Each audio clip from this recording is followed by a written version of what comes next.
कहानी अब तक। रजनी की सास अपने बेटे की शादी रजनी की बहन से करने को राजी हो जाती है। अब आगे। सुबह जब रजनी सोकर उठी तो उसके पति ऑफिस के लिए तैयार हो रहे थे।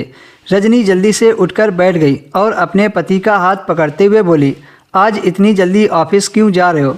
उसके पति ने कहा, आज ऑफिस में बहुत काम है। इतना कहकर वह चले गए। दोपहर के वक्त रजनी की माँ और पिताजी मिठाई लेकर घर आए। रजनी की सासू माँ ने उन सभी का खूब स्वागत किया और उस दिन रजनी की बहन की शादी रजनी के देवर से तय हो गई। रजनी की सास ने कहा कि भगवान का दिया हुआ मेरे पास सब कुछ है, मुझे आपसे दहेज में कुछ नहीं चाहिए। आप दो जोड़ी में अपनी बेटी को मेरे घर विदा कर दीजिए। यह बात सुनकर रजनी के घर वाले बहुत खुश हो गए थे। रजनी की सास ने कहा कि इस रिश्ते में ज़्यादा देरी ना हो और जल्द से जल्द नीरजा की शादी सुनील से करवा दी जाए। रजनी के पापा ने कहा ठीक है और धीरे धीरे करके वो दिन आ गया जब नीरजा की शादी रजनी के देवर से हो गई और वो दुल्हन बनकर रजनी के घर आ गई। नीरजा को देखकर रजनी बहुत खुश हो गई। वह मन में कह रही थी कि अब हम दोनों बहनें मिलजुल कर रहा करेंगे। सुबह हुई तो काफ़ी देर तक नीरजा अपने कमरे से बाहर नहीं आई, जबकि रजनी का देवर तो कब से उठा हुआ था। रजनी ने सुनील से कहा कि नीरजा को बुला दो कि वो आकर नाश्ता कर ले। सुनील ने अपनी भाभी की बात को टालते हुए कहा, भाभी अभी नीरजा सो रही है और उसे सोने दीजिए। मैं नहीं चाहता कि उसकी नींद खराब हो। पर जब काफ़ी देर हो गई और कमरे से बाहर नहीं आई तो रजनी चुपके से उसके कमरे में जाने लगी।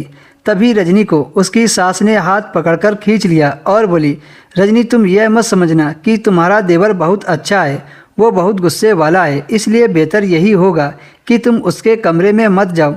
रजनी ने मजबूरी में अपना सिर हिला दिया, लेकिन सच बताए तो रजनी को नीरजा पर बहुत गुस्सा आ रही थी। रजनी ने सोच रखा था कि जब वह सोकर उठेगी तो बहुत उस पर गुस्सा करेगी। इतनी देर तक कौन सोता है? पर रजनी को नहीं पता था कि उसका यह इंतज़ार लंबा हो जाएगा। सुबह से दोपहर और दोपहर से शाम हो गई, लेकिन नीरजा अभी तक कमरे से बाहर नहीं निकली थी। अब रजनी को टेंशन होने लगी थी। उसे तो कुछ समझ नहीं आ रहा था कि वह क्या करे। फिर कुछ ही देर बाद नीरजा अपने कमरे से निकलती हुई बाहर आई। यह देखकर रजनी को दिल में थोड़ा सुकून मिला, लेकिन साथ ही साथ इस बात की हैरत हुई कि उसने अपना चेहरा क्यों छुपा रखा था। जैसे ही वो किचन की तरफ बढ़ी तो रजनी जल्दी से उसके पीछे किचन में आ गई और नीरजा से बोली कि तुम इतनी देर तक क्यों सोती रही और इस तरह तुमने अपना चेहरा क्यों छुपा रखा है? इधर अपना चेहरा करो, सब ठीक तो है? इससे पहले रजनी आगे बढ़कर नीरजा का घूंघट उठाती, तभी वो भागकर जल्दी से अपने कमरे में चली गई। रजनी भी जल्दी से उसके पीछे पीछे गई, लेकिन उसने अंदर से दरवाज़ा लॉक कर दिया। उसकी ये हरकत देखकर रजनी को बहुत गुस्सा आया और वह गुस्से से दरवाज़ा पीटने लगी। तभी रजनी का देवर सुनील वहाँ आ गया और गुस्से से बोला, भाभी आप यह क्या कर रही हो?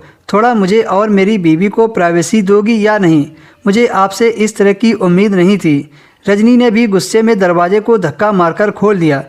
अंदर जो उसने देखा उसे देखकर वह बेहोश हो गई। क्योंकि दोस्तों इसके आगे की स्टोरी आपको नेक्स्ट वीडियो में शेयर की जाएगी।